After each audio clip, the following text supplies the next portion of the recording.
We're back on the air. This is Radio Entrepreneurs. My name is Jeffrey Davis. We're having just the best time. And if I'm having the best time, maybe I'm with one of my best buddies, Peter Morrison from the law firm of Cohn, Rasnick, Morrison, and Plout. Hi, Peter. Hi, Jeff. It's great to be here. Right, thank you. Usually when I call you like a best buddy, you take a shot at me. Why? I never do that. You know, we had our next guest on about a month and a half ago, I'd say, 2 months ago. Really interesting guy, knows a lot about real estate market. Bill McLaughlin from AvalonBay Communities. Welcome back, Bill. Hey, Jeffrey, thank you. Good to be here. Thanks. You know, there's a lot going on in the real estate market. Can you give us an update? Well, you know, specifically in Boston, right, we've had a great run since the Great Recession. And I think we'll look back in a few years and say those were the good old days.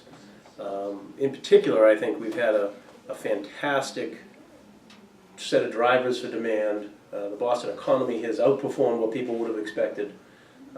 And that has created a lot of great jobs for young people moving into the area.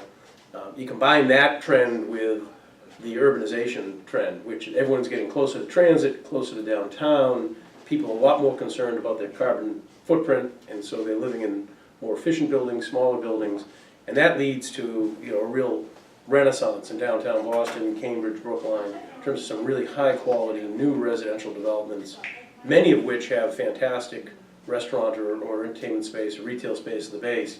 So it's really changed the face of the city in this cycle, certainly from a downtown perspective. Those trends have continued across the country, but I think Boston is one of the certainly top 5 or 6 cities in the nation in terms of, you know, that 24-hour full-on appeal, and so it is on the short list for these high-quality, well-educated younger people in terms of a place to relocate. Most communities require some portion of new development to have an affordable level component, so that helps.